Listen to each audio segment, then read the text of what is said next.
Hola chicos, buenos días, ¿cómo están? ¿Me escuchan? Hola, buenos días, sí. Muy bien, perdón la espera. Pero vamos a iniciar con el primer tema que es poliomielitis, que lo va a dar Laura, así que si gustas iniciar, te escuchamos, Laura. Sí, doctora, muchas gracias. Bueno, como una breve introducción, pues les voy a dar como un posible cuadro de cómo es una poliomielitis. Pero bueno, imaginen pues a un niño que está totalmente sano y que en cuestión de días pues comienza con una fiebre leve, un malestar general, pero que posteriormente empieza a desarrollar una debilidad pues súbita en una de sus extremidades, la cual va evolucionando hasta lo que es una parálisis flácida irreversible.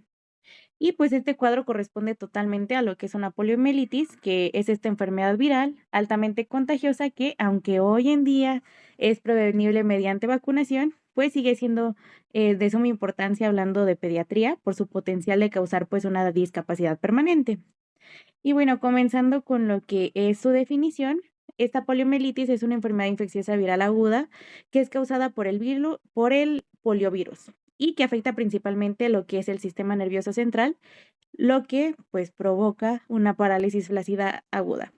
Y algo muy importante aquí a resaltar es que afecta sobre todo a niños menores de 5 años, por lo que también es conocida como parálisis infantil.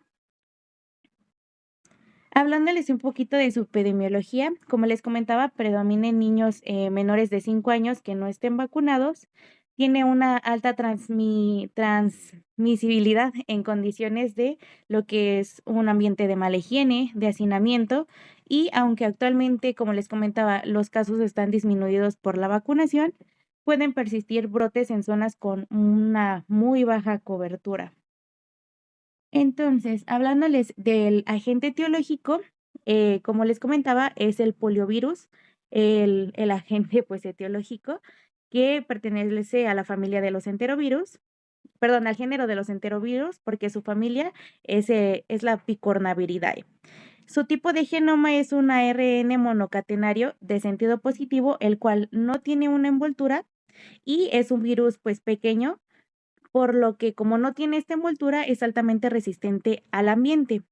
Existen tres serotipos principales de este poliovirus, los cuales son tipo 1, tipo 2, tipo 3. El tipo 1 veremos que es el más frecuente y está más asociado a lo que es la parálisis. El tipo 2 está prácticamente erradicado y el tipo 3 es el menos frecuente de estos serotipos. Y como les comento, la vía de transmisión, la principal es la fecal oral y se puede dar por agua contaminada o también contacto persona a persona. Es importante en niños ya que pues si hay una mala higiene y hay entornos de hacinamiento como lo son las guarderías, pues es un entorno perfecto para que este virus pues se vaya, pues sí, bueno, se vaya, se me fue la palabra, que, que las personas se contagien, ¿no? Los niños, vaya. Bueno, y siguiendo con su fisiopatología de este virus, o bueno, la patogenia, el poliovirus entra, como les comento, por vía fecal oral y se replica en lo que es la orofaringe y también en el intestino. En este caso, en las placas de Peyer. Y como les comentaba que es un virus que no tiene una envoltura, es muy resistente al ambiente, pero también, por ejemplo, es resistente a nuestros jugos gástricos. Entonces, el virus pasa como si nada a nuestro cuerpo prácticamente, ya que entra por esta vía y se empieza a replicar en nuestra orofaringe y en nuestro intestino, se va a unir a lo que es el receptor CD155 de nuestras células epiteliales y linfoides, perdón. Entonces, posteriormente a su replicación empieza una viremia, es decir, el virus pasa a la sangre y aquí es donde ocurre la viremia primaria. En la mayoría de los casos, el sistema inmune elimina aquí el virus, pero esto pasa como una infección asintomática en el 90% de los casos. Pero si en este punto no se elimina el virus, comienza una viremia secundaria, es decir, que el virus ya va a alcanzar nuestro sistema nervioso central, esto por vía hematógena y también por un transporte retrógrado por nervios periféricos, en donde va a tener un tropismo específicamente por nuestras neuronas motoras del asta anterior de nuestra médula espinal, pero también nos puede afectar al bulbo de una forma pues más grave. por lo que pues el virus empieza a replicar dentro de nuestras neuronas y va a producir lisis y muerte neuronal. Como consecuencia, pues, ¿qué nos va a dar? Una pérdida de la inervación muscular y pues prácticamente la parálisis flácida aguda, la cual también nos puede presentar asimetría, hipotonía, eh, entre otras cosas. Pero bueno, prácticamente quédense con que llega hasta a nuestro sistema nervioso central y produce esta pérdida de nuestras neuronas motoras. Ahora, hablando de la clasificación clínica, esta destrucción neuronal provoca lo que es la parálisis flácida aguda que les comentaba. Pero bueno, perdón, la clasificación clínica, empecemos con que hay 3 tipos. La infección subclínica, que es lo que les comentaba, de un 70 a un 90%, que las personas son asintomáticas en este caso, y posteriormente se puede dar una polio no paralítica, la cual empieza con fiebre, cefalea, vómito, meningitis aséptica, y en formas pues más graves de la polio está la paralítica, que está en un porcentaje menor a 1. Y las características clínicas son la parálisis flácida aguda, la asimétrica y que no tiene una alteración sensitiva. Entonces, ahora sí, hablándoles un poquito más también del cuadro clínico, tenemos 2 fases. Lo dividen en una fase inicial, que es la tipo viral, que es la de la fiebre, la del malestar general, la del dolor de garganta, la del vómito, y posteriormente la grave, que es la fase neurológica, en donde ya tenemos la debilidad muscular súbita, la parálisis flácida y la hiporreflexia. Esto puede progresar a lo que es la parálisis respiratoria, que pues es una forma muy grave ya de este polio. Y bueno, ¿cómo podemos diagnosticar el polio? Prácticamente la sospecha clínica es un niño que cumpla las características de ser de 5 o menor de 5 años, que comience con fiebre y una parálisis flácida aguda, prácticamente es un diagnóstico muy presuntivo de polio. La confirmación para este diagnóstico es el aislamiento viral, principalmente en lo que son heces, en faringe o en líquido cefalorraquídeo. Pero bueno, otros estudios complementarios para este diagnóstico son una punción lumbar, en donde veremos los linfocitos altos, al igual que las proteínas. Y como les comentaba, prácticamente el diagnóstico es clínico, por lo que todo caso de parálisis flácida aguda es sospecha de polio hasta que se demuestre lo contrario. Y bueno, ahora pasando a lo que es el tratamiento, no existe un tratamiento antiviral específico para tratar esta enfermedad, simplemente sería darle un manejo sintomático, es decir, que la persona esté en reposo, dar analgésicos, y si tiene pues una forma de polio grave, pues se le da un soporte respiratorio si es que lo necesita, y de igual forma algo que ayuda pues es la fisioterapia temprana. Y como les comentaba, en los casos graves pues se les da su ventilación mecánica, o si no, entra pues el paciente pediátrico a lo que es un manejo en UCI. El objetivo prácticamente de darle un tratamiento es evitar las complicaciones que pueda generarnos y disminuir las secuelas de este polio.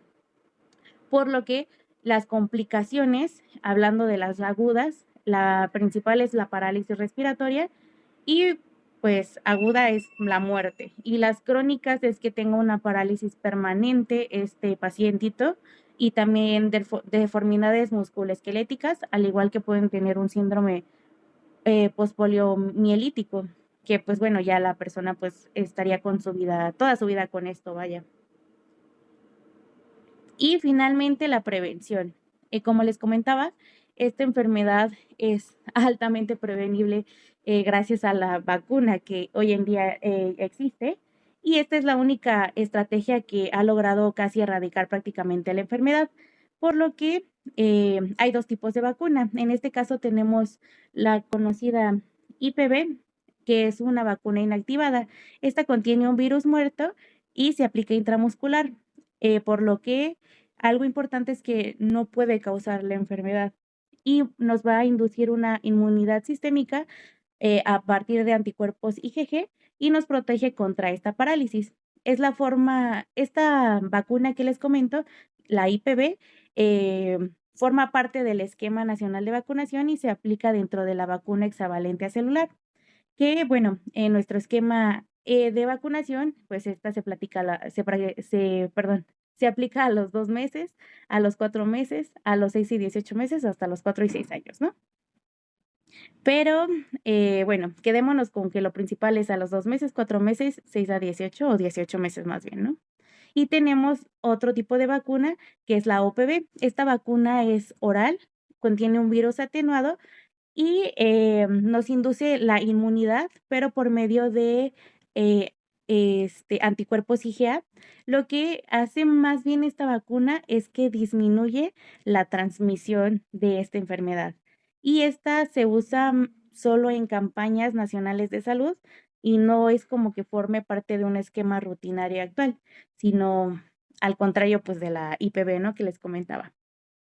Y pues pues ya, creo que sería todo.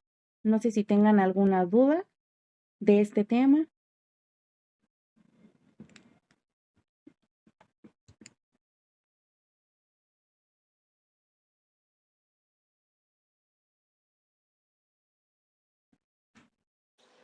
Muy bien, Laura. ¿Tienen alguna pregunta, chicos? ¿Todo claro? Muy bien tu clase. Si quieren, si hay alguna pregunta, la vemos al final para seguir avanzando. Y quien va a dar la clase siguiente para que me haga favor de compartirla. Iniciemos. Mi clase va a ser al final. Creo que toca hepatitis A. Sí, Doc, ya la presento en un momento.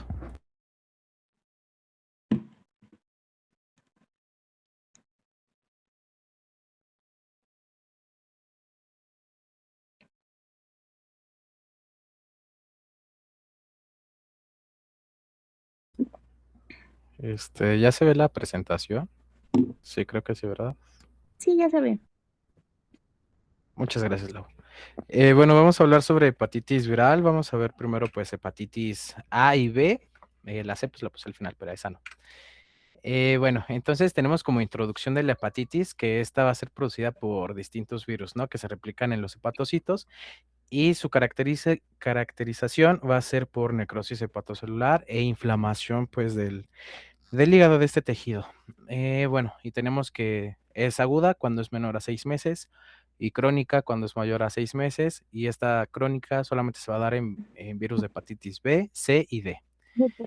Eh, y bueno, dependiendo pues el tipo de hepatitis, si es A, B, C, D o E, pues van a ser su transmisión y sus características clínicas.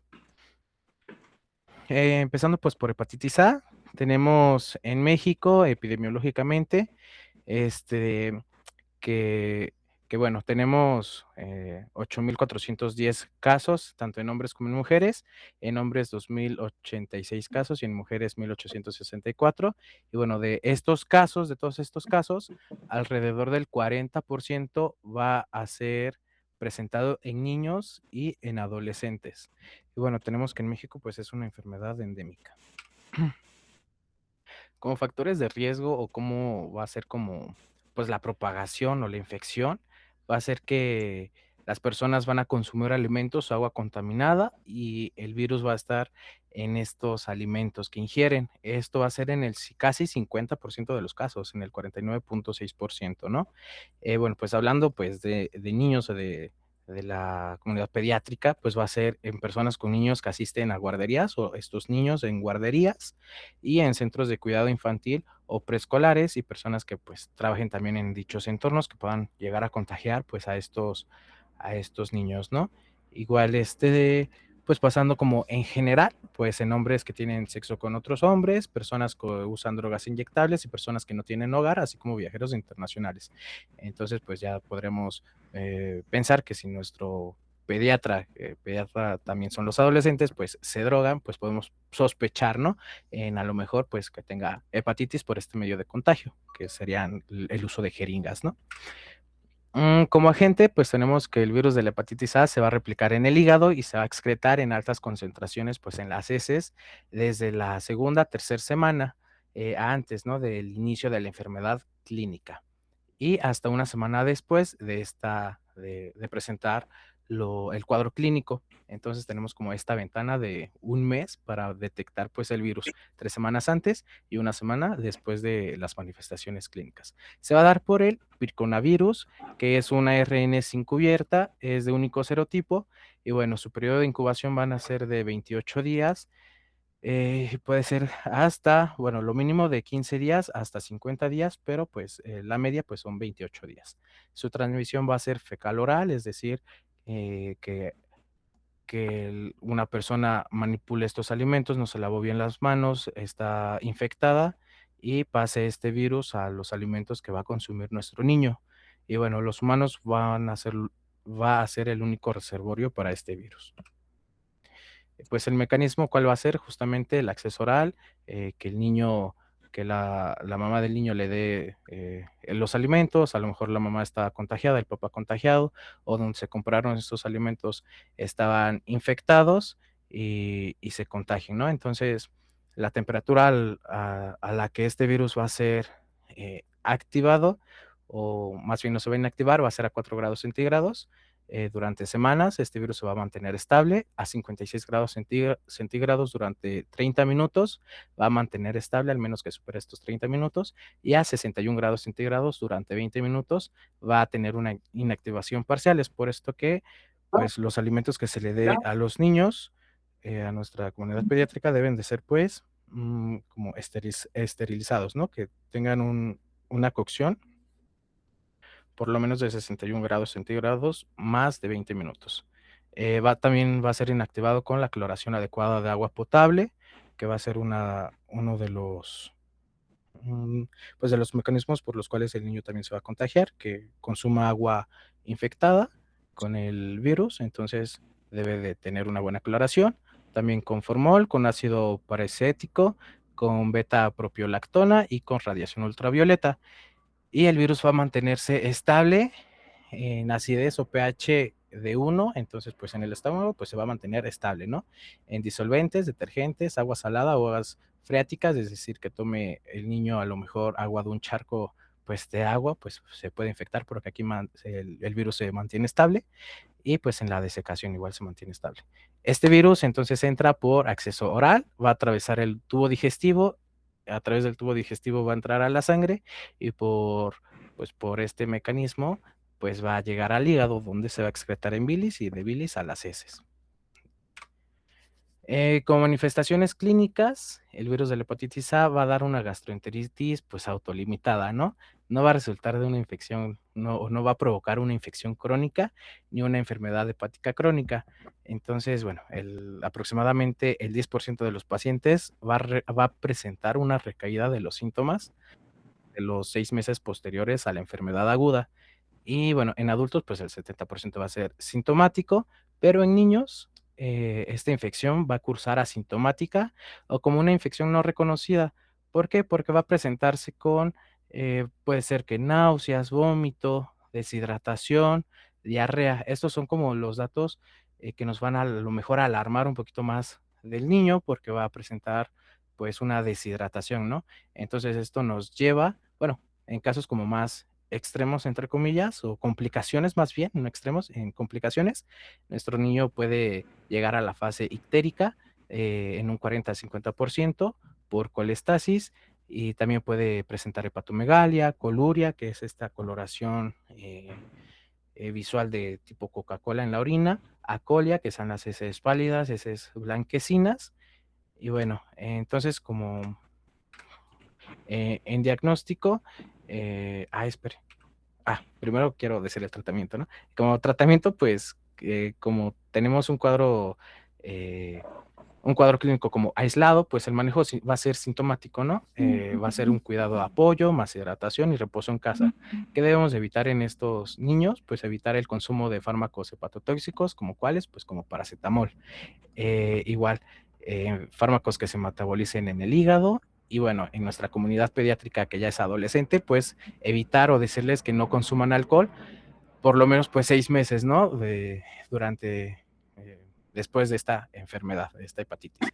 Igualmente el aislamiento enteral, que no se presten los utensilios de comida, que este niño o la persona que tenga hepatitis no comparta utensilios de comida, no compartan la comida, ni nada. Igual el baño, en lo más posible, pues que sea limitado a la persona que tiene hepatitis y que, bueno, que a 2 semanas del cuadro y antes y 2 semanas después, ¿no? Del cuadro clínico. Pasando al diagnóstico, pues entonces el paciente cumple con la historia clínica y la exploración física que tenga o que llegue a tener ictericia, que tenga estas náuseas, vómito, diarrea, dolor estomacal, pues podríamos a lo mejor sospechar en una hepatitis A, bueno, y que haya consumido probablemente alimentos comprados o alimentos que ya conozcamos que la persona que los cocinó pues haya tenido o tenga hepatitis A, pues ya podríamos sospechar en esta patología. ¿Y qué pruebas de laboratorio vamos a pedirle? Pues primero pruebas serológicas, ¿no? ¿De cuáles? IgG, antivirus de la hepatitis A, que esta nos va a decir pues que tiene un marcador de inmunidad. Si es positivo a IgM anti-VHA, esto nos va a decir que tiene infección aguda por virus de hepatitis A. Y bueno, vamos a tener que pedir pruebas de función hepáticas como transferasas elevadas. Y bueno, la LT va a estar elevada mayor a 1000 o 2000. Esto, bueno, aquí creo que sí me equivoqué, porque en los niños pues van a ser por la tabla de percentiles. Entonces, como que lo leí ya de rápido, va a ser de 1.5 a 2 mayor, ¿no? Creo que sí, doctor. Y bueno, estos LT va a ser pues en el adulto. Igual la hiperbilirrubinemia puede ser de 15 a 20 miligramos sobre decilitro ambulatoriamente.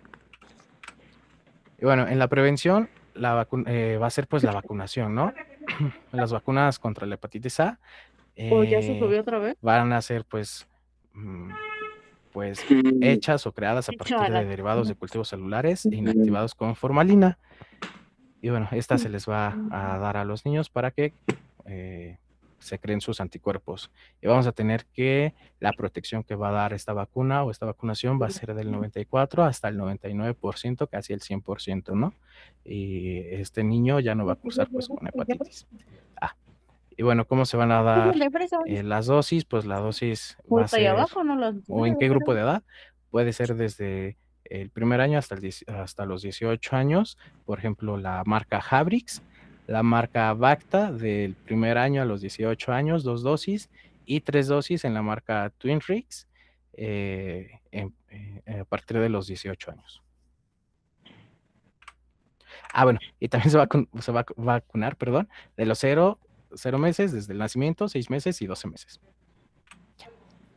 En prevención en los niños, que es lo que nos compete pues en esta clase, va a ser pues todos los niños de 12 a 23 meses de edad y niños y adolescentes de 2 a 18 años que no se hayan vacunado. Y pues sí. ¿No? Y bueno, también en el temario venía que diera hepatitis B, doctora. ¿También la doy o esa ya? No sé. Si ya la tienes ahí puesta, yo creo que sí, podríamos verla, tenemos buen tiempo. Aquí dice que la llamada terminará en 10 minutos, pero yo creo que podemos iniciarla, por favor. Ok, vale. Bueno, entonces pasando de la hepatitis B, pues en México tenemos en hombres 642 contagios y en mujeres 279. Y bueno, en la totalidad pues existen 820 casos, ¿no? Reportados de hepatitis B. La prevalencia va a ser baja entre el 0.1% a 0.3% en la población, gracias pues a la vacunación que se ha dado en estas personas o en México. Como factores de riesgo, pues los hospederos que están más expuestos van a ser las regiones endémicas, las cuales se reporta una transmisión de hasta el 50% de forma perinatal. Bueno, igual personas que tengan relaciones sexuales sin protección con pareja infectada, hay un 30-40% de probabilidad de adquirir pues esta infección de hepatitis B. Nuestros adolescentes que hay que recordar el uso de condón y uso de preservativos, ya que si tienen una pareja pues que esté contagiada, es probable que se lleguen a contagiar. También personas que tengan múltiples parejas sexuales, hombres que tienen sexo con otros hombres y personas con antecedentes de otras infecciones de transmisión sexual. Igual en usuarios de drogas intravenosas tienen una probabilidad del 10 hasta el 20% de contagiarse de esta hepatitis B. Personas que se someten a tatuajes o perforaciones como los piercings Es decir, llega nuestro paciente a lo mejor pediátrico, que es mujer y su mamá la vacunó, perdón, le hizo piercings, que es como lo más normal, ¿no? Los piercings a los meses de edad. Podríamos sospechar, ¿no? Podríamos sospechar de una hepatitis B si llega con las manifestaciones que les voy a decir, ¿no? Igual nuestro adolescente, si llega con tatuajes a la consulta, con perforaciones menor a 6 meses, pues ya podríamos sospechar, ¿no? En una hepatitis B. O nuestro adolescente que llega a consulta y en la historia clínica o nos dice que se droga, pues también con drogas intravenosas, pues también podríamos sospechar. También como factor de riesgo, población que está en contacto con sangre y productos contaminados, como puede ser niños hospitalizados, que lleguen a estar a lo mejor que no se cuide bien, a lo mejor las jeringas que se usan o por una mala praxis, ¿no? Se llega a usar la misma jeringa, pues ya podemos sospecharlo también. Y la transmisión intrafamiliar, que es menos al 5%. Y bueno, las concentraciones más altas del virus de la hepatitis B se van a encontrar en sangre y las concentraciones más bajas se van a encontrar en otros fluidos corporales, como cuáles, como el exudado de heridas, semen, secreciones vaginales y la saliva. Entonces, pues, para las pruebas diagnósticas se debe de hacer los estudios de laboratorio de sangre y no de otros fluidos corporales.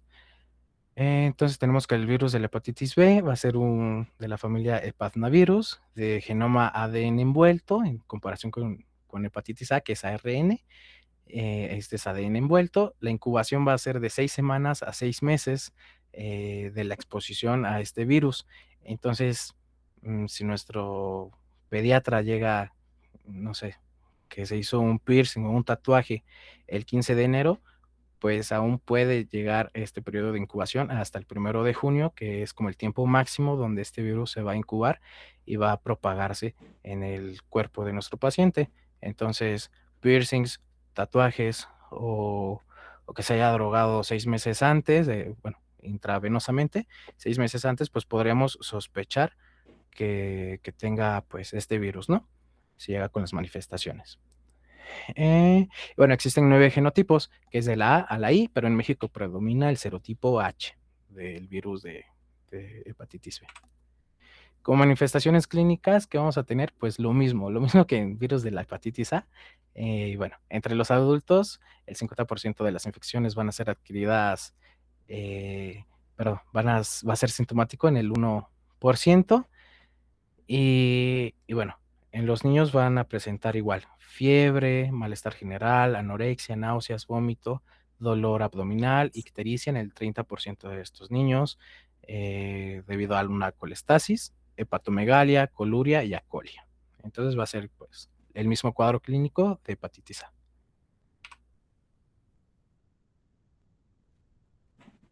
Bueno, acá lo que tenemos es que para que se haga una hepatitis crónica, va a ser pues inversamente proporcional a la edad, es decir, el 90% de los lactantes infectados y el 30% de estos niños infectados menores a 5 años va a ser más probable que se infecten crónicamente en comparación con las personas que se van a infectar en la edad adulta.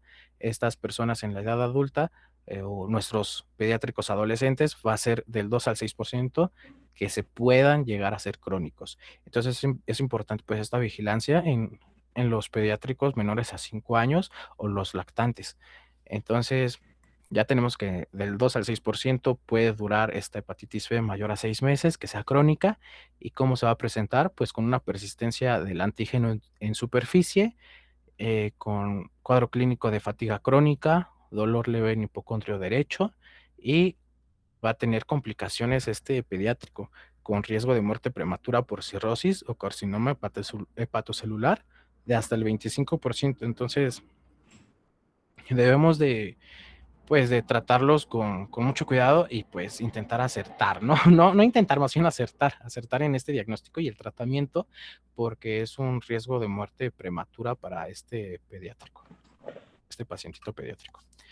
En diagnóstico, pues va a hacerse con historia clínica y exploración física. Entonces, historia clínica, no sé, nos llega nuestro paciente con ictericia, dolor en flanco derecho, malestar general, anorexia, deshidratación, vómito, náuseas y diarrea, y a lo mejor lo vemos que tuvo o que tiene un tatuaje de recién adquisición o piercings, pues podríamos ya llegar a sospechar, ¿no? En hepatitis B o que se droga intravenosamente, pues también podremos llegar a sospecharlo. Y bueno, ¿qué pruebas serológicas para confirmar este diagnóstico vamos a hacer? Va a ser HBsAg, que es el antígeno ante la ante, perdón, antígeno de hepatitis B, que va a ser nuestro principal marcador de replicación. Y esto, si está activo, nos va a decir que la infección pues está activa, ¿no? Y si persiste mayor a 6 meses, nos va a decir que existe una cronicidad y que este paciente ya se nos volvió o ya se volvió un paciente crónico con hepatitis B. Y si está positivo el antígeno HBs, pues este nos va a dar pauta a hacer pues más estudios. Y bueno, si existen anti-HBs, que son como los anticuerpos, pues significa que existe una recuperación de este paciente y que está en una fase, pues sí, de recuperación porque ya están los anticuerpos, ¿no? Que esta infección pues ya pasó o que está terminando. Y bueno, ¿qué es lo normal? Lo normal es tener antígenos HBs negativos. Y bueno, si están negativos es altamente probable que nuestro paciente no tenga hepatitis B. Y si tiene anti-HBs positivos, significa que es, bueno, y se vacuna, significa que es normal, ¿no? Porque está haciendo una seroconversión de la vacunación, está adquiriendo estos anticuerpos. Y bueno, también tenemos otra prueba serológica que es el HBsAg. Este se va a detectar por biopsia. Y bueno, este lo que hace es pues ver como el núcleo, ¿no? El núcleo de este virus. Y bueno, esto si está, si existe IgM HBC, bueno, perdón, si existe HBsAg es el antígeno, ¿no? Está presente, está infectado este paciente. Ahora, si existe anticuerpo HBC, significa que pues hay una infección aguda, si hay IgM, y una infección ya tardía o que ya está el anticuerpo, si es un IgG.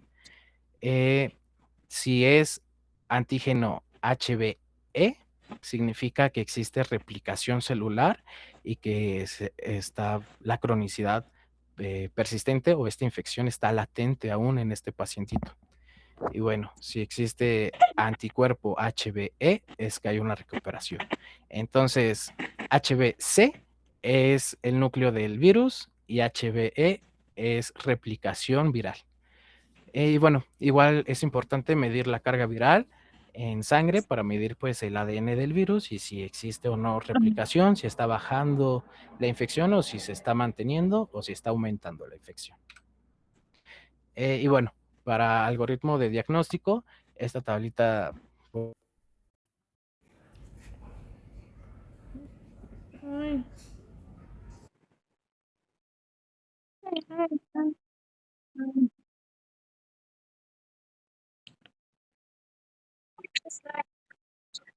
Ay.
Si quieren podemos continuar, chicos, adelante. Gracias, doctora.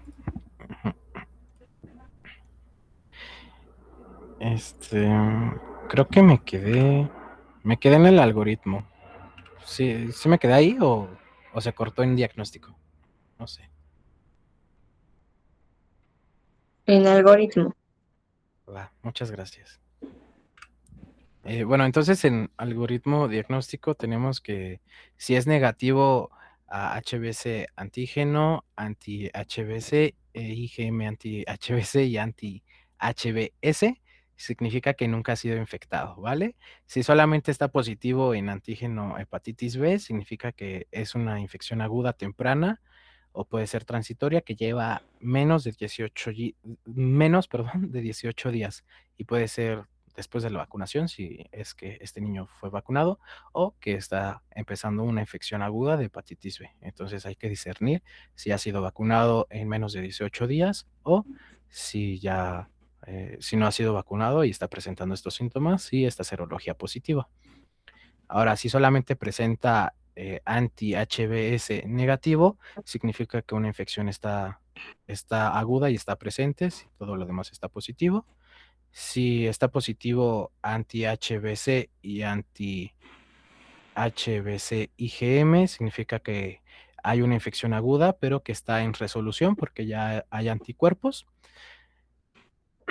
Si solamente está activo anti-HBS y positivo anti-HBC, significa que la infección pues ya es pasada, ya tuvo la infección hace varios meses y que ya es inmune al virus de la hepatitis B, ya presenta pues los anticuerpos. Si está positivo antígeno HBS y anti-HBC, significa que nuestro paciente está cursando una infección crónica.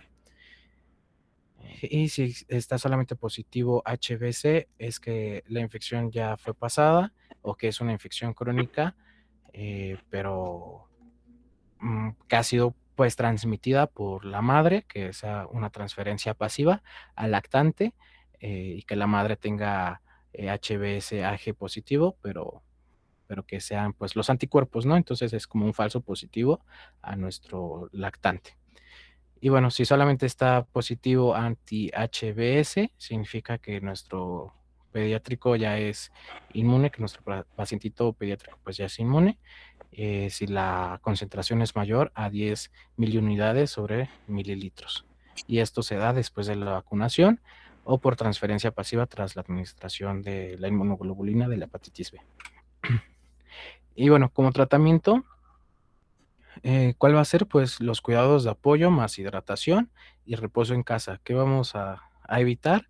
Pues igual que el hepatitis A, ¿no? El consumo de fármacos hepatotóxicos como el paracetamol o que es fármacos que se metabolicen en hígado.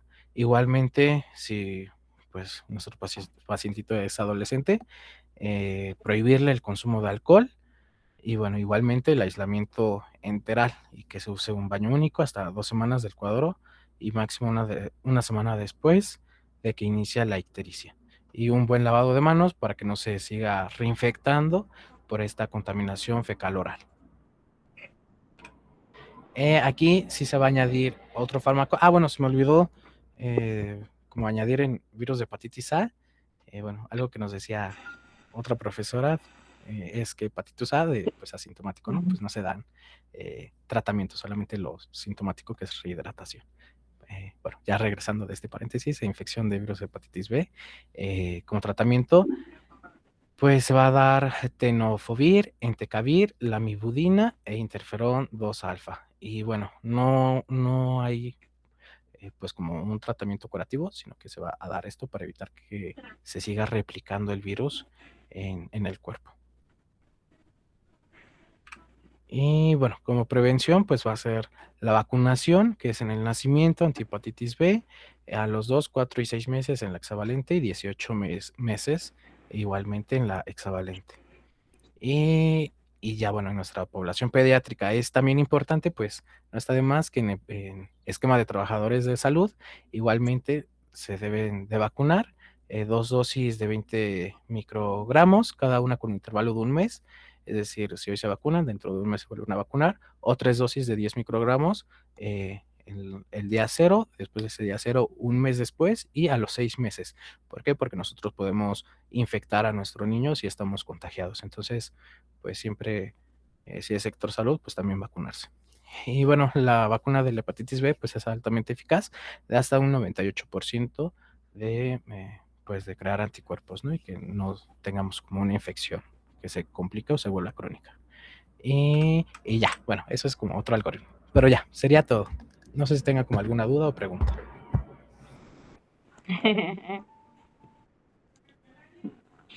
No, creo que no. Va, muchas gracias.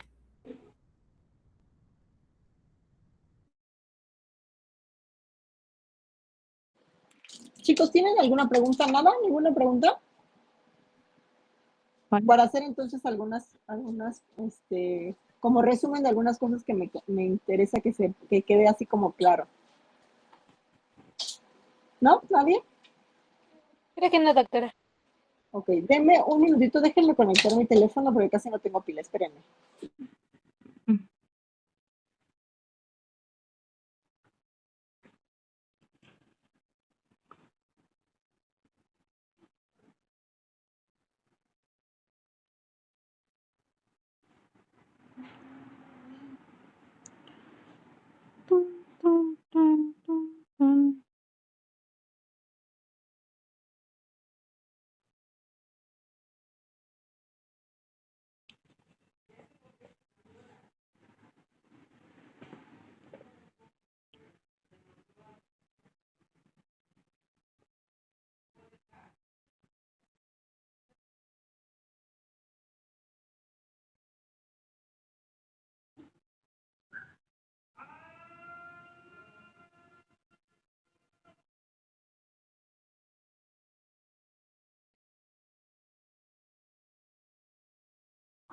Pues ya ahora sí, ¿me escuchan todos? Sí, doctora. Bueno, a ver, rápidamente, con poliomielitis, lo que quiero que sepan, con las dos clases muy bien, muy completas, pero ¿qué es lo importante? Que es una enfermedad que ya no vemos, por lo menos clínicamente, afortunadamente, por la respuesta tan correcta con respecto a las vacunas, que ¿cuál es el riesgo en este momento ante el hecho de tener brotes de sarampión en nuestro país? Que si no seguimos vigilando los esquemas de vacunación, lamentablemente podríamos tener nuevos casos. ¿En qué pacientes tendremos que considerar este tipo de infecciones, de este tipo de infección? Pues sobre todo en aquel, así de primera instancia, que no tenga la vacuna completa, que ya dijimos cuál es la que va a proteger a estos pacientes para ese tipo de infecciones, que es hexavalente. Entonces vale mucho la pena que en el caso de tener un paciente con parálisis ascendente, pues siempre tengamos en cuenta de si ese paciente está o no vacunado. Y como Laura nos decía, además del justo el ejemplo que nos ponía del pequeñito que estaba bien y que empezaba a tener fiebre y este tipo de parálisis, más todos los datos clínicos que ya nos mencionaba, siempre es necesario pues hacerle el diagnóstico y descartar en el caso de que tenga factores de riesgo que sea poliomielitis. Les digo, hasta el momento, y esperemos que siga así, no tenemos casos. Afortunadamente el último caso pues lo tuvimos en el 90 en Jalisco y a partir de ahí nada. Entonces, ¿por qué vemos esta clase? Porque es de valor, porque finalmente acuérdense que lo que no sabemos no buscamos, así que si en algún momento tuvieran un caso de sospecha, tendríamos que hacer el protocolo que ya nos dijo Laura. Ahora, en el caso de hepatitis, el que nos presentó Moisés, ¿qué me interesa que sepan? Principalmente que lo más frecuente en pediatría es hepatitis A, chicos, es la más frecuente. La mayoría de nosotros hemos estado en contacto con este virus. No necesariamente todos hemos sido sintomáticos, hemos presentado los datos clínicos, pero la gran mayoría hemos estado en contacto. ¿Esto qué significa? Que la mayoría tenemos anticuerpos. ¿Qué tendríamos que considerar? Que esa es la principal causa infecciosa desde el punto de vista de alteración hepática en nuestros pacientes de pediatría. Y tendríamos que dejar un poco de lado, chicos, esta parte de que a ese niño histérico con fiebre le hagamos toda la serología de hepatitis, porque lo menos frecuente es que sea hepatitis B. ¿Por qué? Pues por la vacuna, una, que ya nos decía Moisés que tenemos desde el nacimiento y hacia adelante a través de hexavalente, pero también porque recordemos que hepatitis B, la clínica es completamente diferente al caso de hepatitis A. La clínica del paciente con hepatitis B es una evolución mucho más crónica, es decir, no vamos a tener las mismas alteraciones que en hepatitis A. En el caso de hepatitis A es aquel niño que la historia más o menos, como ya nos dijo Moisés muy bien en su clase, es que llega, que tiene días así de estar con hiporexia, fiebre, a lo mejor un poco de dolor abdominal, náusea, vómito y que en cuestión de días se pone ictérico. Es así como llega a urgencias. Entonces, dirigidamente, ¿qué tendríamos que preguntar? Si tiene vacuna o no, que la mayoría no tiene, porque hasta este año se actualizó la cartilla para que se incluyera la vacuna de hepatitis A. Pero ¿qué tendríamos que considerar? Si es que tiene alguna alteración desde el punto de vista neurológico, porque acuérdense que aquellos pacientes que pueden elevar mucho las enzimas hepáticas o las bilirrubinas, los pueden generar alteraciones neurológicas. Alteración hematológica, o sea, que tenga sangrados, que esté a lo mejor con epistaxis, etcétera, o dolor abdominal.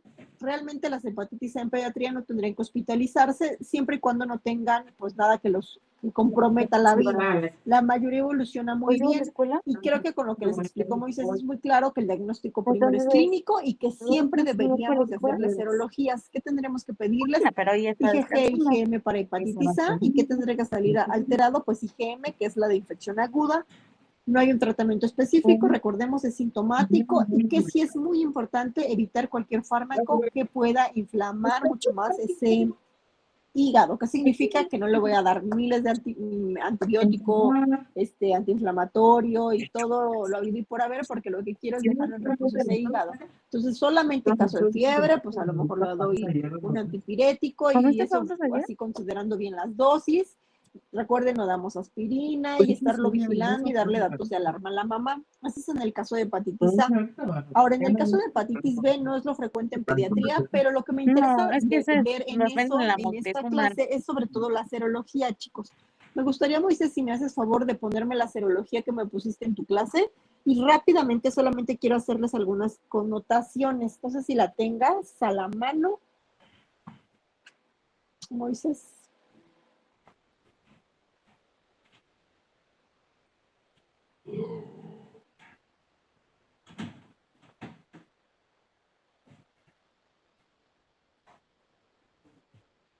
Ok, de este algoritmo, no sé si lo alcanzan a ver, pero a veces, a ver, espérenme un minutito que me están tocando aquí en la oficina. Espérenme, chicos, tantito. Tarjeta, luego la de segunda, págala porque esa está bien cara. Ah, sí.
Ok, regresando a la serología, entonces, este cuadro que nos pones, Moisés, realmente nos da como muchas opciones con respecto a cuando es infección aguda, crónica, si está en etapa a lo mejor de inicio del proceso infeccioso, y un poco nos puede generar a veces como que esto de que existen muchas opciones. No está mal, de hecho está práctico, pero les acabo de mandar al grupo, no sé si lo puedan revisar, chicos, una foto.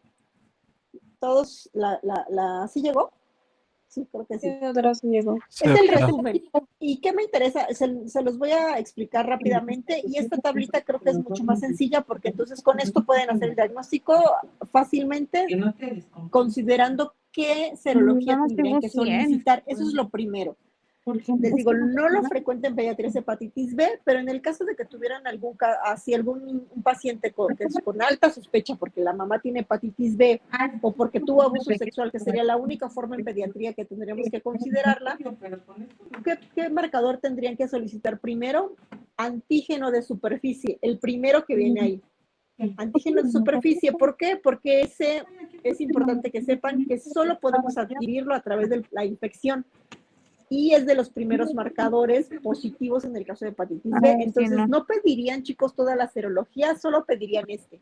Este sería su primer marcador para saber si está positivo y si está positivo, entonces sí hacerle el resto. Así que si lo sospechan, solo pidan antígeno de superficie. ¿Por qué? Porque nos detecta pacientes con infección aguda o crónica, como aquí viene, y recuerden que ese es el antígeno con el que hacen la vacuna. El siguiente factor por identificar en ese cuadro dice anticuerpos contra el antígeno de superficie. Esos están positivos en todos los que estamos vacunados, es decir, todos los que estamos ahorita en esta clase, si les hiciera anticuerpos contra el antígeno de superficie estarían positivos, así que no nos hacen diagnóstico de hepatitis B, pero es importante saber que también puede estar positivo en aquel que se infectó y que ya resolvió el proceso infeccioso. Y hay otros dos marcadores que deben saber o que deben tener en cuenta. Primero, el antígeno E de hepatitis B. Este detecta sobre todo el mayor riesgo de transmisión de ese paciente. ¿Qué quiere decir? Que si está presente, significa que la carga viral seguramente o el proceso infeccioso está muy activo. Cuando ya tengo anticuerpos contra el antígeno E, me habla de que tengo menos riesgo de transmitir el proceso infeccioso. Es decir, si tengo un paciente, se me ocurre en pediatría que sospecho o a lo mejor en sala de adultos, que resulta que le fui a tomar una muestra porque tiene VIH y resulta que me piqué con la aguja y resulta que ese paciente también me entero que tiene hepatitis B, tendría que yo revisar si tiene anticuerpos o antígenos de hepatitis B para saber si tiene el antígeno E positivo. Primero, sabría que seguramente es mucho más riesgo de transmisión, tiene mucho más riesgo de infectar o de transmitir el virus, a diferencia de si ya tiene los anticuerpos, que podríamos decir que está en una etapa un poco más subaguda o crónica. Así que de primera instancia no los debo pedir solamente cuando hago el control del paciente que ya tengo el diagnóstico. Así que para que no lo olviden, chicos, antígeno E, en resumen, lo que nos ayuda desde el punto de vista clínico es saber si ese paciente es de mayor peligro de transmitir el virus. Y por último, lo que conocemos como el antígeno core, que seguramente lo han escuchado mucho. El antígeno core o centro es el antígeno que está justo en el medio del virión de la hepatitis B. ¿Y para qué me sirve? Para saber si tenemos alguna, ya cuando sé que el paciente tiene hepatitis B, identifica a personas con infecciones agudas, resueltas o crónicas. Y en el caso del mismo antígeno core, pero IgM, es importante que sepan que son aquellos que resultaron con antígeno de superficie negativo. ¿Se acuerdan que es el primero que les dije que deberían pedir? Pero yo sospecho altamente que tiene hepatitis B. Lo que sigue es pedirles IgM del antígeno core, porque este está presente, es el primero que se presenta aún en periodo de ventana de la infección. Así que de primera instancia les digo, no pedimos todos, pedimos en pediatría solo el antígeno de superficie, y si saliera negativo y yo sospecho altamente que es, le pediría el IgM del antígeno core. Y ya el resto, en caso de que esté positivo, pues sería hacerle pues todas las demás serologías y así jugar con esa tablita que nos presentó Moisés para saber, sobre todo en el adulto, en qué etapa del proceso infeccioso está. Pero de esta clase lo que me interesa que sepan es cómo hacer el diagnóstico serológico, o sea, qué pedirle de primera instancia. Ya el infectólogo le pedirá el resto, pero ustedes deberían pedir antígeno de superficie. El tratamiento lo explicaste muy bien, Moisés. No vamos a entrar en detalle en eso porque, bueno, finalmente cuando sucede que ustedes hacen el diagnóstico de hepatitis B, definitivamente lo tiene que ver un tercer nivel, lo tiene que ver el infectólogo, el hepatólogo, para darle seguimiento porque es una infección delicada. Así que realmente eso me interesa de este tipo de infección. ¿Hasta aquí tienen alguna duda? No, doctora. Excelente. Quería hacer solo esas anotaciones porque vendrá en su examen. Y finalmente, chicos, vamos a ver la clase de exantemáticas. Les voy a compartir al grupo quiero que entren a Mentimeter, por favor, y les voy a compartir el folio, el número, el código para que todos se conecten y que entonces cada quien, o sea, me escuchen, pero sobre la marcha cada quien con su dispositivo puedan darle seguimiento a la, ¿cómo se llama? A la presentación, si me hacen favor. ¿Sí lo tienen? Entonces entren a Sí, Mentimeter. doctora, ya llegó. Excelente. El código es 29273273.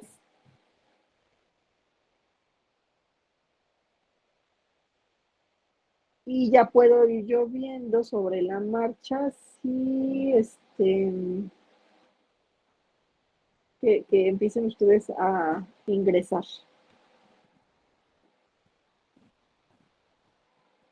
Bueno, solo tengo a 4 registrados. En cuanto estén el resto, empezamos. Para que puedan seguir la presentación a través de... O si alguien quiere compartir su pantalla, sería así de mucha ayuda. Para los que no puedan conectarse, que creo que la mayoría lo va a lograr. Ah, excelente. Muy bien. Vamos subiendo, que ya tenemos más. A ver, déjame ver. Si me puedo meter aquí. Mejor.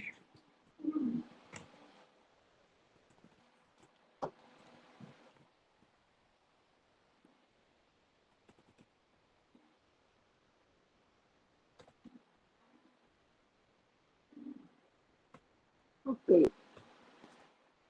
Llevamos 9. Si quieren vamos a empezar y ya sobre la marcha vamos bien. Vamos a ver enfermedad febril exantemática. Es de los temas principales en pediatría porque seguro van a encontrar en algún momento un paciente con enfermedad exantemática, que es lo frecuente en pediatría. ¿Qué deben saber? Que una enfermedad exantemática febril, como su nombre lo dice, tiene de común, pues obviamente la lesión dérmica, que se considera que es el exantema, que es una lesión visible en la piel debido a una enfermedad. Es una lesión primaria que es desencadenado por un proceso infeccioso. Aquí en este círculo lo que les pongo es que el porcentaje de exantemas infecciosos es en su gran mayoría, obviamente por un tema bien como lo dice, infeccioso, y el porcentaje menor pues va a ser para no infeccioso, pero es importante considerar que no todos los exantemas de entrada vamos a nosotros a considerarlos que sean secundarios a un proceso infeccioso. Aquí les voy a poner el primer ejemplo de un caso clínico que quiero que todos podamos darle seguimiento, pero ¿qué tienen que saber? Que la mayoría de las causas potencialmente graves en los pacientes con exantema, afortunadamente gracias al programa de vacunación, pues casi todos están cubiertos. Que hemos tenido un resurgimiento de sarampión como una de las causas potencialmente graves, justo pues porque se ha perdido, sobre todo después de la pandemia, el dar seguimiento de este tipo de prevención. ¿Qué debe llamarnos la atención? Aquel exantema con fiebre que persiste más de 5 días y que la evolución pues, va en deterioro.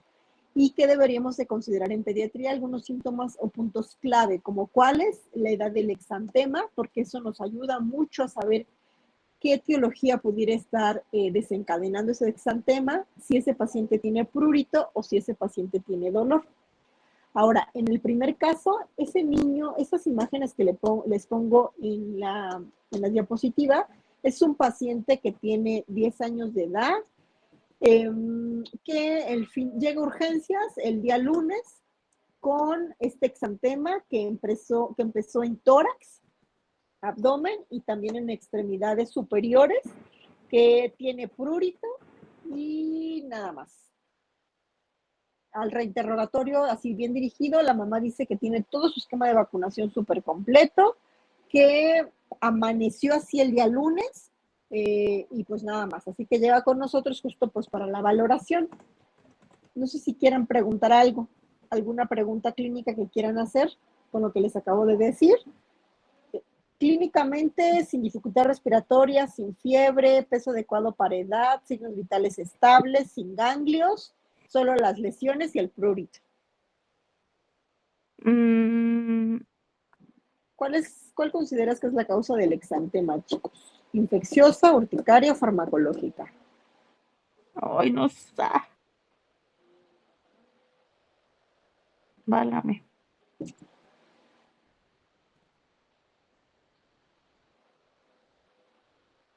Ah, ¿infecciosa?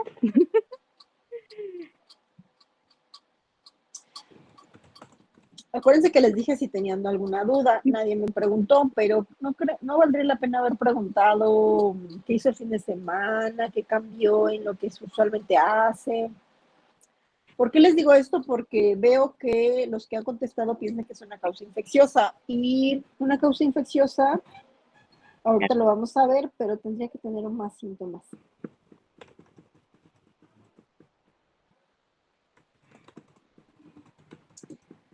Urticaria es la respuesta. Ahora, ¿qué otra cosa deben considerar? Que cuando hablamos de exantema infeccioso, acuérdense que es enfermedad febril exantemática. El niño que les presenté hace ratito no había tenido fiebre.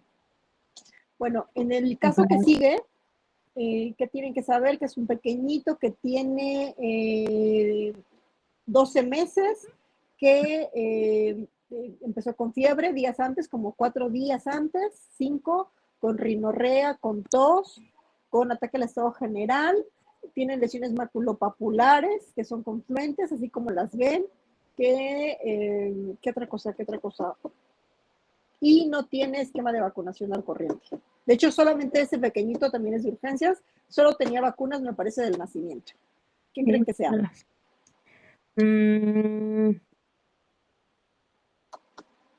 Las lesiones son en todo el cuerpo, o sea, En también todo el en cuerpo. Ajá, palmas. tiene sí, palmas, plantas, tórax, carita, todo. Y ¿Y cómo? ella sí tiene ganglios.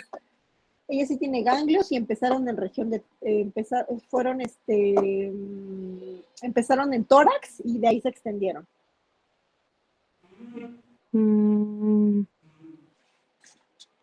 ¿Y cómo se ve la garganta? Ya, otro dato. Faringe hiperémica, pero no se ve en antema. Por lo menos ya ahorita no se ve ningún en antema. Ok. Entonces, sarampión. ¿Tendría dificultad respiratoria? No tenía dificultad respiratoria cuando llegó. Y la presentación, justo si quieren saber la palabra como de cómo es que inició las lesiones, se puede decir que así en resumen es cefalocaudal.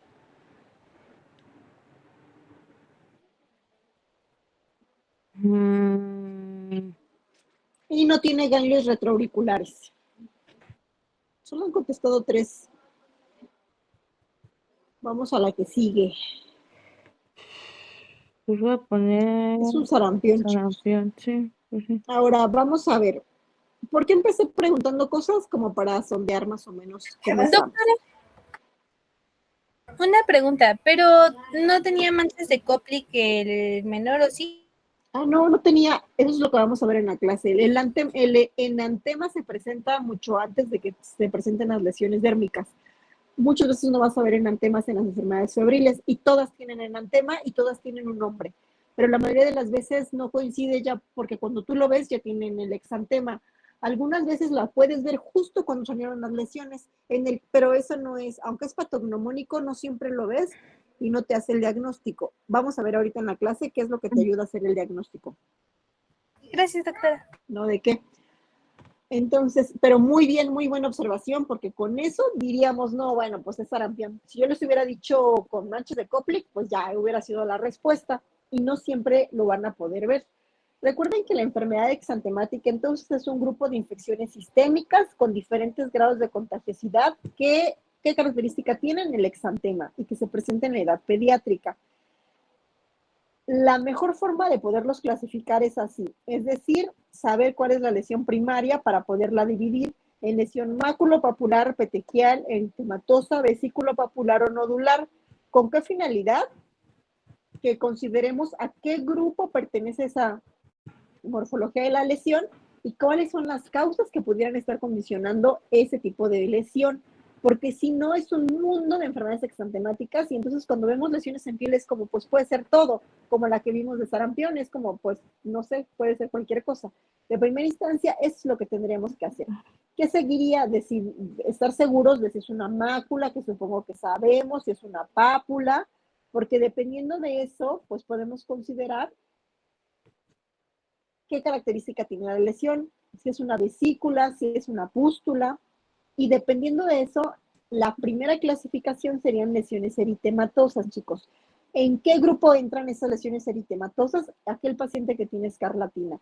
¿Cómo se presenta ese niño? Usualmente la infección es en edades entre 3 a 15 años, la temporalidad es final de invierno y primavera, y cómo se transmite a través de secreciones nasofaringeas. Es la única exantemática que es causada por una bacteria, o sea que es la única que sí requiere tratamiento antibiótico. ¿Cuál es la bacteria?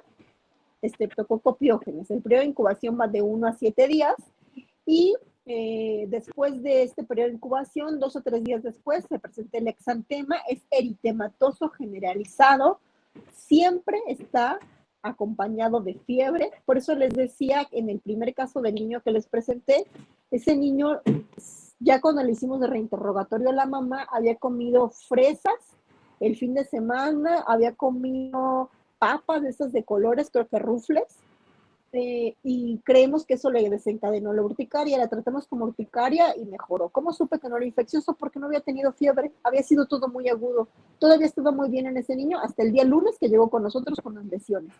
Y todo su esquema de vacunación estaba perfecto, o sea, las causas más relevantes, por lo menos infecciosas, estaban cubiertas.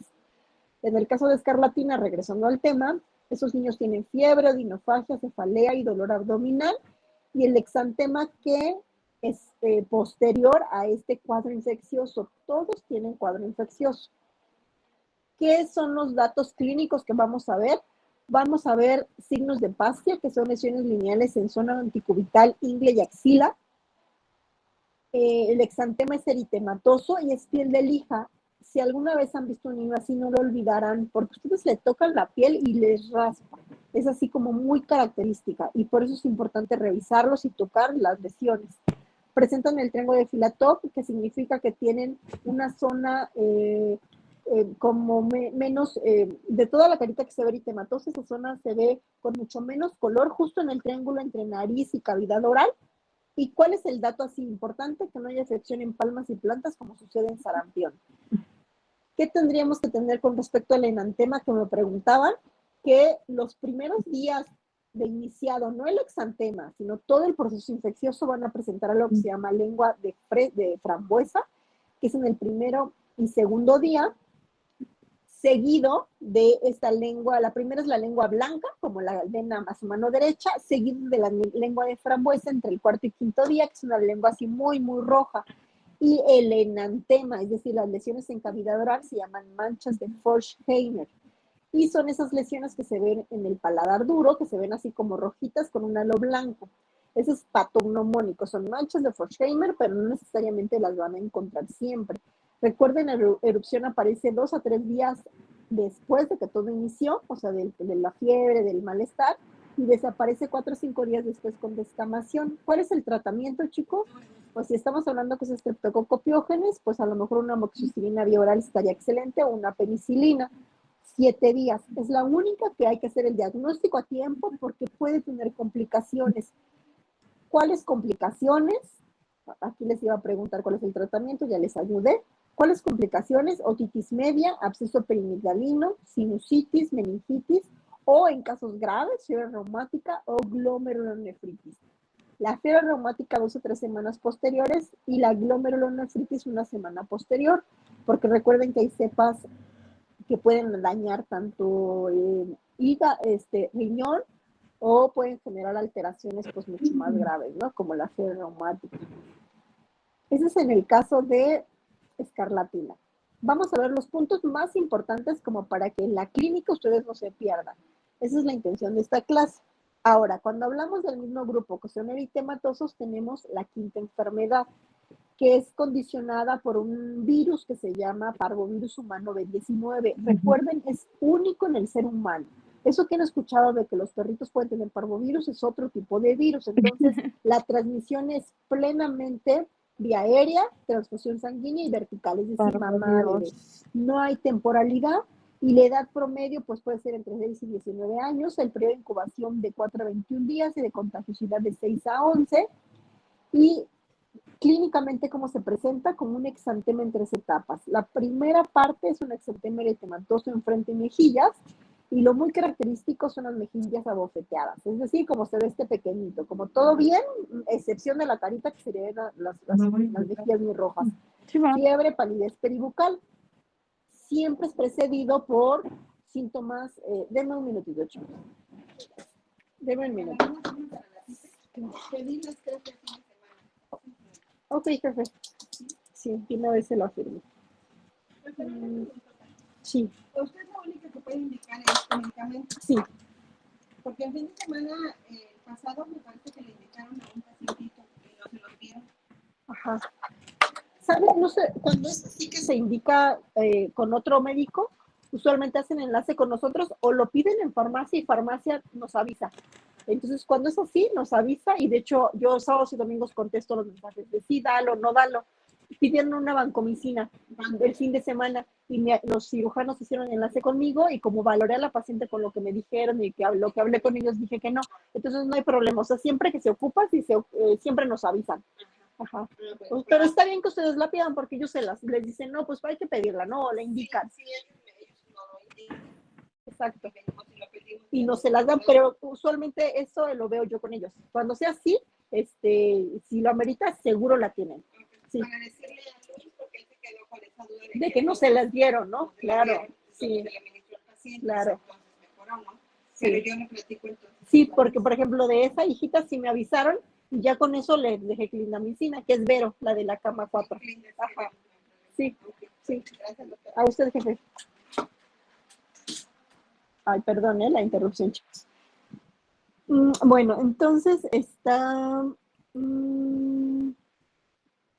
estábamos con las etapas del eritema infeccioso, que también tienen que saber que siempre es precedido de un proceso infeccioso. ¿Cómo sé que es un proceso infeccioso? Pues porque tiene fiebre de bajo grado, cefalea, coriza, faringitis, o en algunos casos tiene síntomas gastrointestinales. ¿Cuál es la segunda etapa del eritema infeccioso? El exantema vapular distal y simétrico en tronco y piernas, que es como si tuviera encaje la piel, se ve así como de encaje. Y por último, erupciones recurrentes por varias semanas, es decir, si tiene luz solar, si hay calor o frío extremo, ese paciente puede volver a tener recurrencia del eritema. Puede durar varios días y es importante eso explicárselo a los papás. Por último, deben saber que el eritema infeccioso, el diagnóstico es clínico, que si requiero estar seguros, porque a veces es difícil hacer el diagnóstico, hay que pedirle serología, que pediríamos IgG, IgM, de parvovirus B19, se puede hacer PCR. La complicación principal, chicos, es desde el punto de vista hematológico, es decir, hacen anemias muy graves. Pero en general un paciente pues sano, sin ningún otro factor que lo pudiera estar condicionando a la gravedad, es autolimitada a la infección y es benigna. En el caso del paciente que la transmisión es vertical, ¿qué es lo que puede suceder como complicación? Pues que haga hidrops. De hecho, la foto que les pongo aquí de este pequeñito es un caso real de un bebecito infectado por parvovirus que hizo hidrops fetal y nació muerto. Así que sí puede ser algo también pues muy grave, ¿no? Sobre todo en el paciente pues como es ese, ¿no? El neonato o en el que tiene alguna enfermedad oncológica o de inmunosupresión. Vimos la primera parte que eran exantemas eritematosos. Vamos a pasar a los maculopapulares, que son pues en este momento de las más relevantes porque hablamos de sarampión. Es un exantema maculopapular eritematoso, no escamoso, no purpúrico, muy confluente en cara, cuello y hombros, y obviamente el síntoma o el signo, perdón, así como patognomónico son las manchas de Koplik, que es un enantema que está en cavidad oral y vemos justamente en paladar duro pápulas blanco-azuladas. No siempre las vamos a ver. ¿Cuál es el tipo de distribución, chicos? Ayúdenme.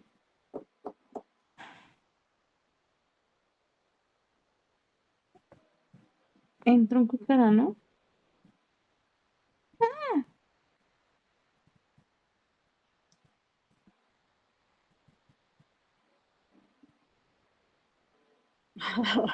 Ok, como que votan y luego ya no, lo están pensando.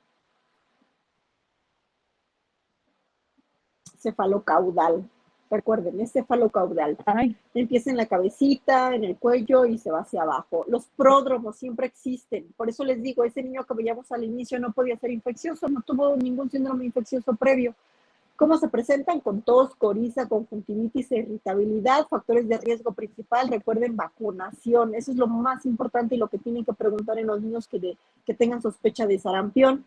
¿Cómo hago el diagnóstico? Obviamente clínico al 1000% y le debo pedir un exudado faríngeo y una muestra sérica para el aislamiento y genotipificación. Denme otro minutito que otra vez me están tocando aquí. Denme un minutito en la oficina.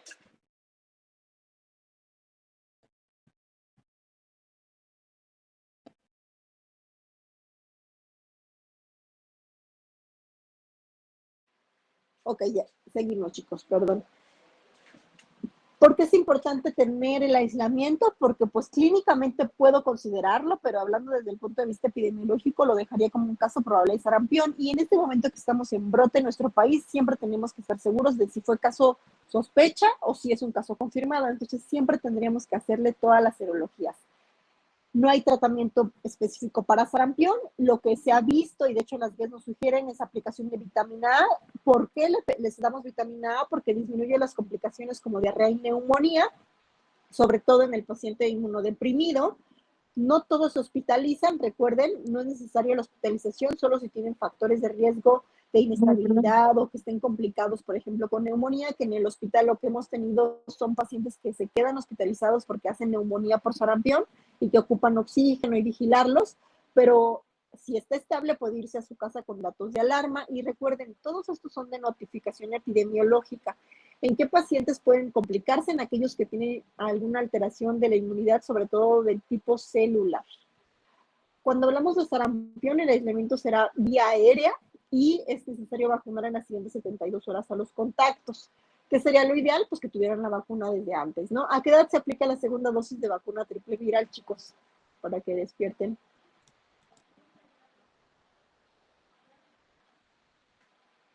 ¿Nadie?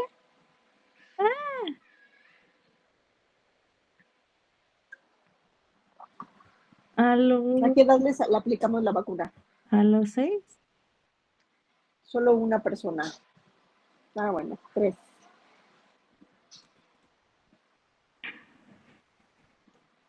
La segunda dosis de triple viral, chicos, la segunda dosis. La primera es a los 12 meses, la segunda dosis es a los 18 meses si nacieron después del 2022 y si nacieron antes es a los 6 años. La gran mayoría estuvo bien.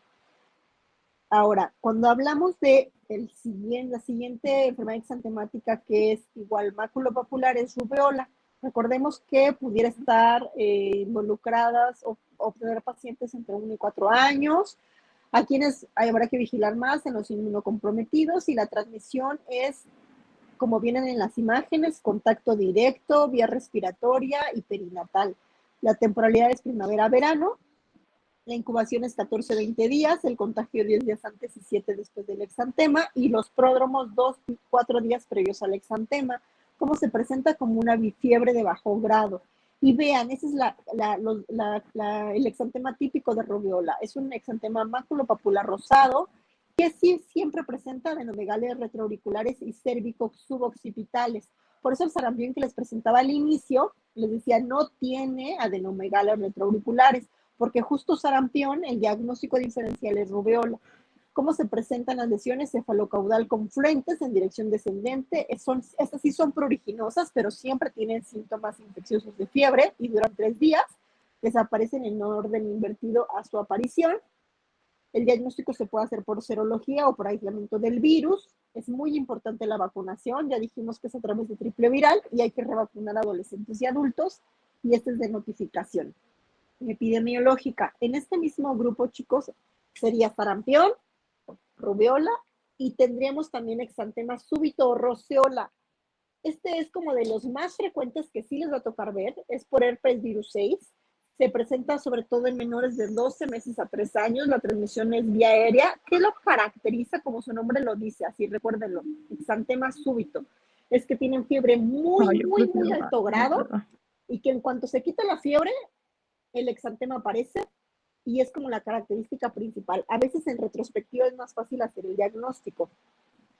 Ahora, el diagnóstico, como les digo, es clínico, fiebre de muy alto grado, salen las lesiones que son rosáceas, como las que se ven en la imagen, con diámetro más o menos entre 2 y 3 milímetros, en tronco, cuello y extremidades, y una vez que salen las lesiones, desaparece la fiebre, que es como de las cosas más relevantes. También tiene un enantema que se presenta en paladar blando y úvula, y este enantema se llama manchas de Nagayama. Su principal morbilidad es que, como son pequeñitos, menores de 3 años, si la fiebre no la controlas, pueden hacer convulsiones febriles, que eso realmente es lo que más preocupa. Por eso es importante en aquel niño con fiebre de muy alto grado, que ustedes los revisan así completitos. Si no encuentran nada, ningún dato clínico, habrá que considerar que pudiera tratarse de este tipo de enfermedad, exantema súbito, así que habrá que explicarle a la mamá que hay que vigilarlo, que si les salen lesiones en piel y desaparece la fiebre, es probable que sea esta enfermedad febril exantemática, y pues habrá que volverlo a revisar, o sea, verlo nuevamente. ¿Qué otra cosa? Con la enfermedad del exantema súbito, ¿qué deben saber? Que es así 100% con buena evolución. No hay ningún tratamiento específico más que el control de la fiebre, chicos. Y vámonos por la última, que son las vesiculares. En esta tenemos el síndrome pie, mano, boca, que es causado por virus Coxsackie, todos esos tipos. Vemos que es entre los 6 y 13 años, en meses de verano y otoño, y la transmisión usualmente es oral y vía respiratoria menos frecuente.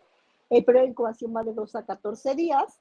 ¿Y cómo ve este pequeñito? Es un niño que llega febril, con lesiones, pues como bien dice su nombre, pie, mano, boca, que son vesículas ovaladas que se encuentran dorsal y lateral a sus deditos, a las palmas, a las plantas, y con alveolo eritematoso. Las vesículas en la boquita son muy dolorosas, se pueden presentar en paladar, lengua y carrillos, y realmente es la razón por la que los trae la mamá, porque a veces dicen, no, pues no pueden ni comer. ¿Cuál es la gran ventaja? Es que se autolimita, que no hay tratamiento específico, pero que en cuestión de 3, 5 días, en muchos casos puede durar la semana, pues se le van a quitar las lesiones. ¿Qué tendríamos que ver en aquel pequeñito que, como en la imagen, llega urgencias con esas lesiones en la boquita? Buscarle dirigidamente pies y manos como para hacer el diagnóstico. Recuerden que en este caso, pues, ¿cómo sería el diagnóstico? Si queremos que tener como la serología, pues hacerle PCR sería la única forma como para hacer el diagnóstico certero, pero realmente este es de los más sencillos. Si tenemos el resto de las lesiones, pues en los 3 lados, ¿no? Pie, mano y boca. Y por último, de los frecuentes en pediatría, varicela, virus varicela zoster, la incidencia pues puede ser entre así de mayor riesgo en menores de 4 años. Lo más frecuente es que sea en etapa escolar, o sea, justo cuando entran a la primaria, se presenta entre primavera e invierno, y la mayoría menores de 10 años pues ya presentaron en algún momento varicela. El único hospedero es el ser humano, y la vía de transmisión es como viene en la imagen, es decir, vía respiratoria, contacto y perinatal. ¿Qué tipo de distribución tiene? Ayúdenme. Ya casi acabamos. ¿Centrípeta, cefalocaudal o respeta palmas y plantas, chicos? ¿Qué tipo de distribución tiene el virus Coxsackie? ¿Centrípeta, cefalocaudal o respeta plantas y palmas? No, pues esta no.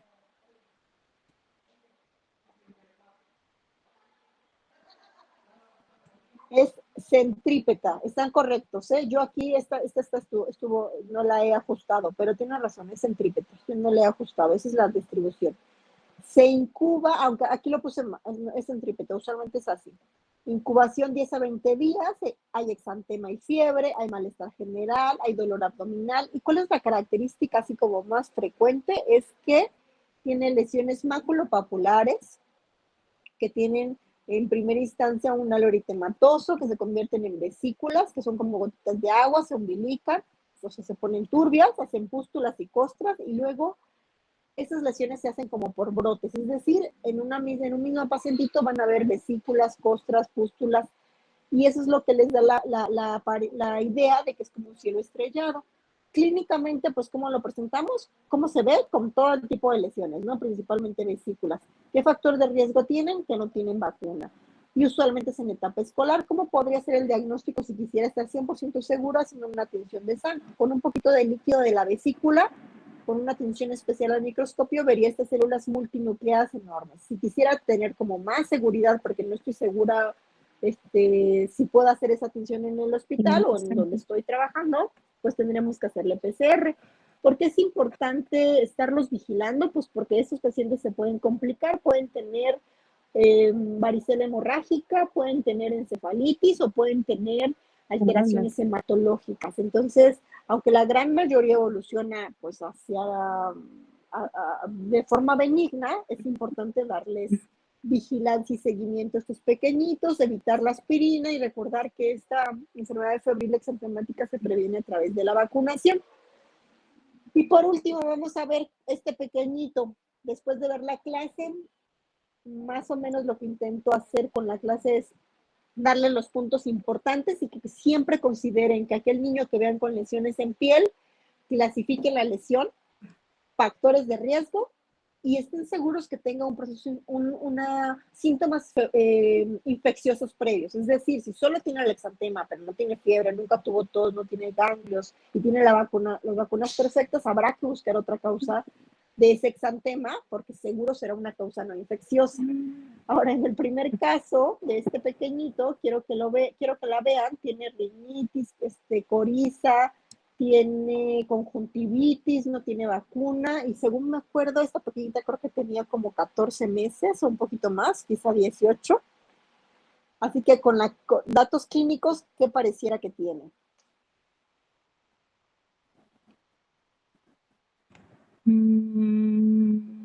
Recuerden que para el exantema súbito les dije qué característica debía tener. ¿Sí, se acuerdan, chicos?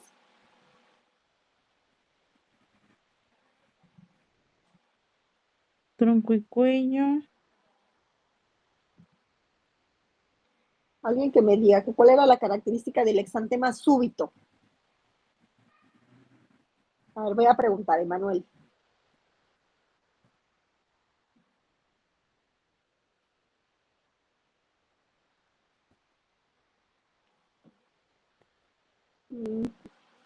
¿No tienes forma de contestar, Emanuel? Creo que está contestando por el chat, profesor. Ah, bueno, pues entonces si quieren, ¿quién más? ¿Quién no puedo contestar? De quién no conteste Emanuel. A ver, Laura. Ay. Aquí está. O quien sepa. Quien sepa y pueda contestar, chicos, para acabar la clase ya. Era la fiebre alta, la fiebre de alto grado y que desaparecía e inmediatamente aparecía el exantema, ¿no? Excelente. Entonces, de entrada no les dije esa historia con esta pequeñita, así que para los que dijeron sarampión están perfectos. Este pequeñito, con eso terminamos, es un bebecito que me acuerdo que tenía como muy chiquito, como 12, 14 meses, que tiene una hermanita de 6 años en la escuela, y los dos presentan este tipo de lesiones en piel, fiebre, malestar general, y presenta con lesiones en tórax y en abdomen, tipo vesicular, que se convierten en pústulas y en algunas costras. Sí tiene triple viral este gordito, sí tenía triple viral, y su hermanito tiene las mismas lesiones y les digo que estaba en la escuela. Creo que sí, es en primer año, o sea, iba entrando a la primaria. Y este gordito sí tiene triple viral. ¿Qué piensan que es?